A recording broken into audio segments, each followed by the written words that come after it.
Mes chers frères et sœurs, nous allons commencer cette émission, mais j'ai à cœur de parler de quelque chose qui me tient vraiment à cœur. Et vous, comme vous le savez, mes chers frères et sœurs, je suis né dans une famille catholique.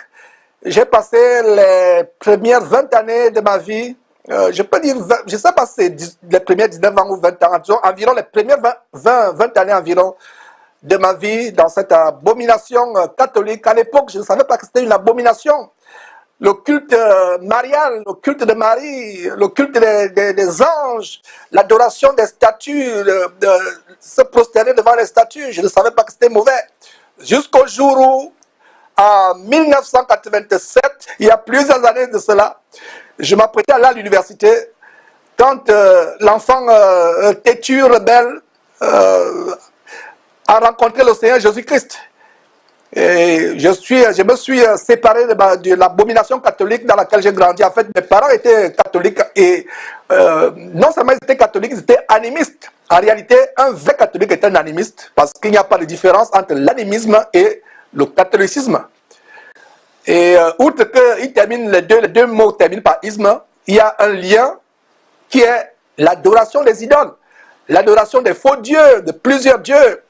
Parce qu'en tant qu'animistes africains, nous adorions en même temps les bois de la forêt, en même temps la rivière, en même temps, on adore tout ce qui peut être Dieu, tout ce qui est dans la nature.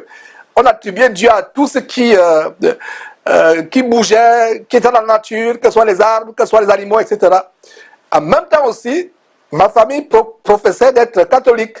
Il n'y avait pas de différence. Donc jusqu'au jour où, en 1987, le Seigneur m'a fait grâce de connaître la vérité, d'ouvrir les yeux. C'est là où je me suis séparé de l'abomination catholique. Et pour ceux qui le savent, qui sont connectés, cette semaine sera la semaine en Afrique par satellite. Pour ceux qui nous suivent par satellite en Afrique, ce sera la semaine spéciale de dénonciation des abominations du Vatican. Ce sera une semaine spéciale. On a commencé hier vendredi. Ça va faire une semaine au moins. On va montrer en boucle toutes les abominations du Vatican, la sodomie, l'homosexualité, la pédophilie, le viol sexuel des enfants, l'abus sexuel sur les soi-disant sœurs religieuses. Et on a commencé à montrer cela et le retour est tellement grand. Et je rends grâce à Dieu de ce que beaucoup de personnes sont en train de sortir de cette abomination catholique. Fuyez la Babylone la Grande. Parce que le système de Babylone, avec les fausses églises, avec les églises dénominationnelles, qu'elles soient adventistes, qu'elles soient pentecôtistes, méthodistes, en passant les méthodistes ont embrassé officiellement la sodomie, l'homosexualité, le mariage homosexuel. Donc, peu importe les noms, pentecôtistes, adventistes, baptistes, luthériens, méthodistes, toutes ces abominations sont issues de la Babylone la Grande. La Babylone, quand vous voyez, par exemple, en Somme chapitre, dans Apocalypse chapitre 18, à partir du verset 1, où l'ange s'écrie, elle est tombée, la Babylone la Grande. Elle est devenue une habitation de démons. Un repère de tout oiseau infâme, de tout oiseau diabolique. Sortez du milieu de mon peuple et ne touchez pas à ce qui est impur. Voilà le grand avertissement que le Seigneur Jésus-Christ a envoyé l'ange à Apocalypse chapitre 18 de donner à ses vrais enfants. Et c'est la même chose que le Saint-Esprit, par l'entremise de l'apôtre Paul, nous donne en 2 Corinthiens, chapitre 6, à partir du verset 14. Ne vous mettez pas avec les infidèles sous un joug étranger, un rapport étranger diabolique. Quel rapport y a-t-il entre les ténèbres et la lumière? Quel accord y a-t-il entre le temple de Dieu et les idoles? Nous sommes le temple de Dieu individuellement parlant. Ça m'émeut et ça m'afflige quand les chrétiens disent je vais aller dimanche au temple, je vais aller prier dimanche à l'église. Comment toi qui es le temple de Dieu, comment toi qui es l'église de Dieu, tu vas t'habiller et aller encore dans un temple? En fait, ces temples sont les habitations des démons. Nous sommes le temple de Dieu et comment les chrétiens se réunissent? Les chrétiens se réunissent de maison en maison dans des petites unités, des petites cellules de prière. Nous allons approfondir ces choses quand nous allons commencer l'étude de Actes, qui est la naissance de l'église primitive au 1er siècle, dont le modèle doit être suivi jusqu'au retour de Jésus-Christ. Toute église soi-disant, tout chrétien soi-disant, qui s'écarte du modèle du fondement des apôtres du premier siècle dans le livre des Actes mérite vraiment d'être appelé anathème, c'est-à-dire d'être l'objet de grandes malédictions. Et c'est la raison pour laquelle nous exposons ces choses. Et pourquoi j'ai fait cette introduction? Je ne savais pas que c'est la semaine qu'ils appellent la semaine qui commence le carême. Carême. Dans quelle Bible il y a le mot carême? Lisez vos Bibles, mes frères et sœurs, lisez vos Bibles. Et en passant, quand j'ai eu à cœur, nous avons eu à cœur de faire une semaine de dénonciation, une semaine spéciale, dénonciation de l'abomination catholique. Je ne savais pas que le monde catholique était en train de célébrer ce qu'on appelle le mercredi de Cendres. C'est l'abomination qu'on met sur le front. Et quand j'ai fait cette annonce, il y a une sœur qui me dit, une sœur qui travaille avec Jésus, qui me dit, ben Georges, justement, c'est le mercredi de Cendres. Et je ne le savais pas. Vous voyez comment Dieu nous amène à faire une semaine spéciale dénonciation de l'abomination catholique, alors que le monde catholique est en train de célébrer l'abomination de ces cendres. Et je ne le savais pas. Vous voyez là la coïncidence, comment Dieu a voulu, mes frères et sœurs, que nous dénoncions ces choses. Donc quand la sœur nous a informé qu'effectivement, c'est la semaine des cendres, ces cendres qu'on vous met sur le visage. D'ailleurs, il y a une carte que nous avons montée, qu'on a publiée hier, vous pouvez la voir sur votre écran. Et c'est une abomination, mes frères et sœurs. J'ai été dans cette abomination et le Seigneur m'a ouvert les yeux et m'a montré en fait ce qu'il y a derrière. Ce qu'il appelle le mercredi cendre, le vendredi des cendres ou la semaine des cendres qui inaugure le carême. Montrez-moi dans quelle Bible, sœur, un disciple de Jésus-Christ. D'ailleurs, a fait le signe de croix. Regardez bien la photo. Et c'est une photo que nous avons postée sur WhatsApp, sur Facebook et sur YouTube. Beaucoup de personnes ont réagi. Et nous avons reçu les jets de pierre des fanatiques, des radicaux catholiques. Moi-même, j'étais un radical catholique. Et quand j'ai découvert la vérité, mes frères et sœurs, c'est la raison pour laquelle, en ayant découvert cette vérité, j'ai la même passion de vous faire découvrir cette vérité. Vous, fanatiques catholiques, j'étais fanatique comme vous. Je me rappelle comment nous avions au salon, quand la maison familiale en Afrique, où j'ai grandi, il y avait une statue, d'abord il y avait une statue de Marie qui brillait la nuit. Après on a eu une autre statue qui a été sculptée par un sculpteur du quartier. On se prosternait devant ces choses. Mais aujourd'hui, je me rends compte comment c'était une grande abomination. Parce que l'un des 10 commandements, et ce qui est surprenant, ceux qui font le catéchisme, voilà un mot qui n'est non plus dans la parole de Dieu, le mot catéchisme. C'est-à-dire qu'avant de faire votre première communion, on vous fait faire des cours. L'une des choses qu'on nous enseignait, pourtant, lors du catéchisme, c'était quoi? Les 10 commandements. Et un des 10 commandements, parce que vous pouvez lire les 10 commandements Exode chapitre 20. Et l'un des commandements, justement, dans Exode chapitre 20, c'est quoi? Au verset 4. Vous ne vous ferez pas de représentation quelconque des choses qui sont dans les cieux, sur la terre et plus bas que la terre. Vous ne vous prosternerez pas devant ces choses, car moi, votre Dieu, je suis un Dieu jaloux qui punit l'iniquité des pères sur les enfants jusqu'à la 3e et 4e génération de ceux qui me désobéissent. Donc, vous qui priez devant une statue, vous ne savez pas que vous allez en train non seulement de maudire votre vie, d'apporter la malédiction sur vous, mais le verset 4 de Exode chapitre 1 que je viens de vous citer parle d'une malédiction qui va s'étendre sur votre descendance jusqu'à la 3e et la 4e génération. Donc ça veut dire que 100 ans, 200 ans, 300 ans plus tard, vos enfants vont payer les pots cassés de votre désobéissance. Il est temps, en écoutant ce message, de vous repentir avec larmes, de pleurer Dieu tout le temps où vous êtes prosterné, où vous avez écorché vos genoux par terre pour adorer une idole. Repentez-vous. Vous savez qu'amour, nous ne sommes pas là pour juger. Il y a des gens qui disent, Georges, tu juges. Restez un peu, soyez patient. Je vais revenir sur cette image, mais je suis tout simplement en train de l'introduire. Restons sur cette image. On va l'analyser ensemble, mais je suis en train de vous dire, mes frères et sœurs, nous ne sommes pas là pour vous juger. Imaginez-vous qu'il y a un gros camion, un camion à 18 roues, un camion gigantesque qui vient devant vous à 1000 à l'heure, 1000 km à l'heure, qui fonce devant vous et vous êtes là en train de faire vos conneries au milieu de la route. Et si je viens dire, sortez, partez, quittez, vous ne voyez pas le camion qui arrive, je viens vous pousser, allez-vous me dire que Georges, tu le juges? Vous serez même reconnaissant que merci cet homme, merci Georges, de ce que tu nous arraches de la voie de l'enfer. S'il y a une fournaise ardente qui est devant vous et vous ne savez pas que là où vous allez marcher, ce n'est que le sol est tellement faible et que si vous tombez, vous allez tomber dans un fossé rempli de feu ou de serpents. Vous serez reconnaissant. Nous vous aimons. Et catholiques, nous ne sommes pas là pour vous juger. J'étais moi-même catholique et je devais être un prêtre. Dieu nous aime. Comment on va voir avec le cas de Joseph? Dieu m'a arraché l'abomination catholique. Alors qu'après mon baccalauréat, alors que je me dirigeais au séminaire, Dieu a fait changer mon idée. Non, va plutôt en faculté de droit. Depuis la maternelle, à l'âge de 3 ans ou 4 ans, je ne me rappelle plus exactement, j'étais mis entre les mains des catholiques canadiens.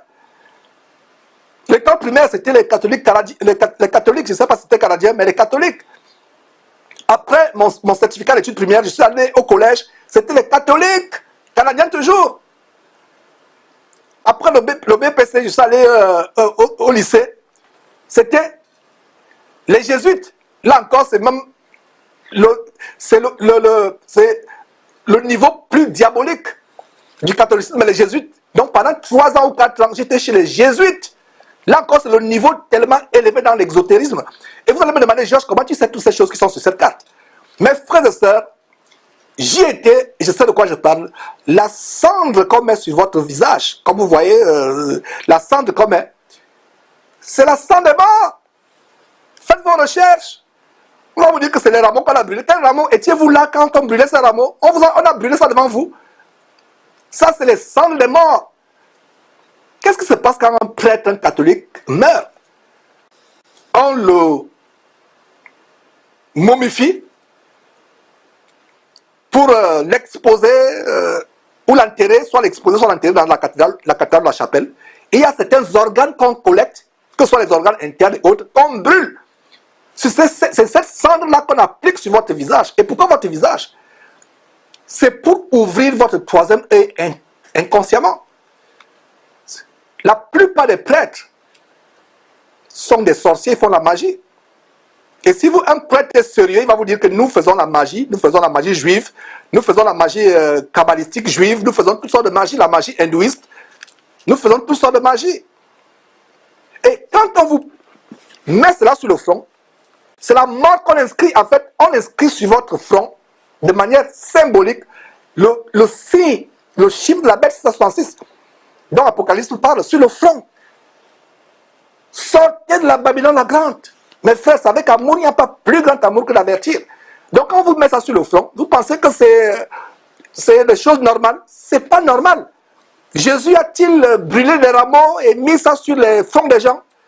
Posez-vous la question d'où ça vient. En fait, le problème, c'est que les catholiques, comme je le fus par le passé, nous ne lisions pas la Bible par le passé. Ma famille et moi ne lisions pas la Bible. Et je rends grâce à Dieu que la plupart des membres de ma famille ont eu les yeux ouverts, ont commencé à lire cette parole de Dieu. Et c'est une grande bénédiction. C'est un témoignage aussi. Donc, lisez la parole de Dieu. D'où viennent ces cendres? La réponse, ce sont les cendres des parties corporelles, des cadavres des prêtres, des évêques, etc. qu'on brûle et qu'on met sur votre visage. Faites vos recherches, et vous viendrez me dire que Jean, tu as raison. Et c'est comment? C'est noir. Regardez même quand vous êtes dans une chapelle catholique, l'encens, regardez l'odeur que dégage cet encens, c'est l'odeur de mort. Heureux êtes-vous si vous n'êtes jamais entré dans un temple, dans une abomination catholique. Et qu'est-ce que vous remarquez? Ce n'est que sur le front. Et de plus en plus, les faux pasteurs comme Alpha Lokao, qui a fait une mise en scène de résurrection des morts, qui a défait la chronique. Et regardez comment même le monde entier, les musiciens, les comédiens à travers le monde, le mettent en chanson et le mettent en comédie. Heureusement qu'il ne fait pas partie du corps de Christ. Heureusement, parce que le nom de Dieu est blasphémé par de tels pasteurs vampires à travers le monde au milieu des païens.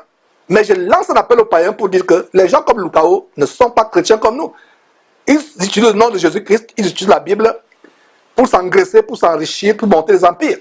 Donc, regardez comment les gens comme Lokao touchent le front. Et qu'est-ce que vous avez remarqué dans ces salles de concentration, dans ces camps de concentration qui viennent en enfer, ces morgues évangéliques? Ils aiment toucher les gens sur le front. Ils vous touchent sur le front. En fait, c'est non seulement c'est pour ouvrir le troisième œil, c'est une pratique du tai chi ou du kundalini hindou pour vous ouvrir le troisième œil. Et le troisième œil, quand il est ouvert, vous voilà, vous sortez, vous sortez déjà de votre corps, consciemment ou inconsciemment. Si vous avez rêvé que vous êtes en train de voler, par exemple, vous êtes en train de voler comme un oiseau, peut-être c'est parce qu'on a mis la cendre sur votre visage ou un pasteur vous a touché le front. Même l'apôtre Paul disait, n'imposez pas les mains avec précipitation. L'apôtre Paul s'adressait aux bergers, aux pasteurs, aux ministres de Christ en disant que n'imposez pas les mains avec précipitation à vos fidèles, sous peine ou au risque de participer à leur péché. Dieu interdit aux pasteurs d'imposer les mains avec précipitation, mais vous laissez imposer les mains à travers. Vous voyez donc qu'il n'y a pas de différence entre des pasteurs comme Alf Lokao sur votre écran. Regardez la même imposition des mains. Regardez le signe exactement. Regardez la position des mains.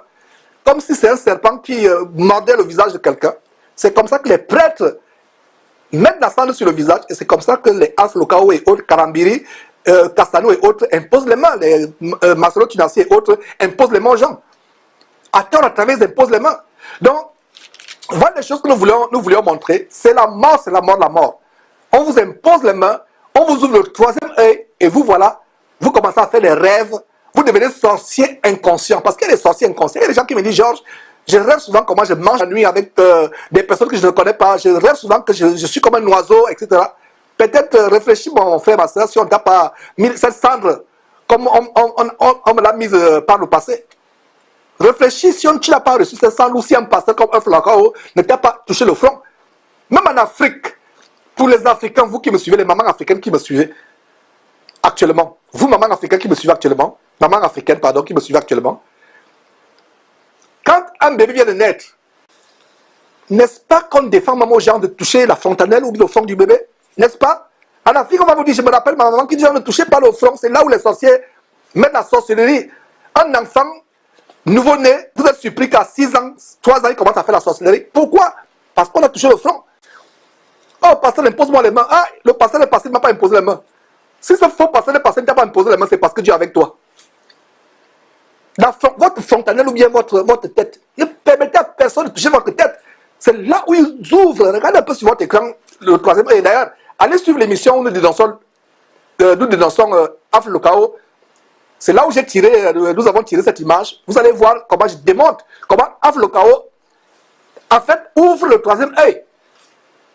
C'est pour ça que vous rêvez en train de vous balader avec les passants la nuit, et aussi c'est un moyen de venir dans votre sommeil. Est-ce que vous comprenez? Il vous ouvre la tête, quand il vous touche, et vous voilà, vous commencez à rêver que le pasteur est venu dans votre sommeil la nuit, il est venu vous abuser. Vous commencez à faire tout sortes de rêves. Parce que quoi? Soit c'est la cendre qu'on a mise sur votre front, qui est le marque de la bête 166 en passant, le symbole. Je n'ai pas dit que c'est textuellement la marque de la bête 166, c'est un symbole, ils savent. Ce sataniste, Alf Lokao, en écoutant ceci, va dire que ce gars dit la vérité. Mais il n'est pas honnête, il ne vous dira pas que je dis la vérité. Mais il sait que je l'ai à l'œil. Nous avons une loupe. Il sait. Les prêtres qui suivent ce que soit crédit vont vous dire que non, ce gars-là, c'est de quoi il parle. À moins ça, je devais être prêtre. Aujourd'hui, il serait peut-être quelque part dans une ville en Afrique, avec une soutane, une longue soutane, avec une corde tous les reins. Mais Dieu m'a fait grâce. Et c'est pour ça que je dénonce ces choses, mes frères et sœurs. Donc, vous qui cherchez la vérité, qui voulez être délivrés de ces choses, ayez à cœur d'examiner votre Bible. Regardez comment on a monté il y a quelques jours une église où on baptise les gens avec le soda. Chacun mène soit telle la bouteille de coca, telle la bouteille de Fanta, et on verse là. Sur la terre, on dit qu'ils sont baptisés aussi. C'est aussi pour enlever chasser les démons. Regardez ce qui se passe dans les églises aujourd'hui, mes frères et sœurs. Donc, qu'est-ce que je peux vous dire? C'est avec amour. Nous ne sommes pas là pour vous juger. Nous ne sommes pas là pour vraiment vous critiquer. Qu'est-ce que je gagne? Qu'est-ce que nous gagnons? Comme j'aime à le dire, regardez, quelle belle journée pour aller au parc Saméry, quelle belle journée pour pas les enfants dire allons nous balader. Qu'est-ce que nous gagnons en venant dénoncer ces choses? Nous nous sacrifions pour que le monde connaisse la vérité de plus en plus. Nous nous sacrifions. Nous nous sacrifions pour que les gens aient la vérité. Vous pensez que qu'est-ce que nous gagnons? il y a un salaire à venir dénoncer les œuvres des ténèbres. Je vais dire un salaire de physique, pécuniaire, en termes matériels, financiers. Le grand salaire, c'est les âmes qui sont délivrées de la main de Satan et qui découvrent la vérité et prennent la direction du ciel. Nous sommes là pour arracher. Nous sommes là pour dépeupler l'enfer. Jésus-Christ avait, notre mission, c'est de dépeupler l'enfer, de peupler le ciel.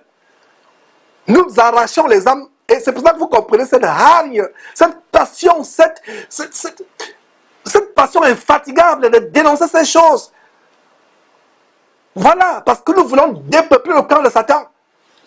Et ma prière, c'est qu'il y ait, pas seulement Georges de Jésus-Christ, qu'il y ait des hommes et des femmes qui ont le même souci de dépeupler l'enfer et d'amener les gens à Dieu, de remplir le ciel. Donc voilà, je voulais un peu expliquer ceci pour les catholiques qui continuent à être dans cet aveuglement, ils ne savent pas ce qui se passe. Je pense que j'ai bien expliqué. Allez faire vos recherches, vous allez vous rendre compte que ce qu'ils appellent le mercredi des cendres, le vendredi des cendres, les cendres qu'on met sur le visage, c'est la magie. On vous initie inconsciemment à la sorcellerie et vous êtes surpris en train de faire des rêves bizarres. On ouvre votre troisième œil, on met sur votre front sans que vous le sachiez le signe, la marque de la bête. Mes frères et sœurs, vous connaîtrez la vérité vous affranchira.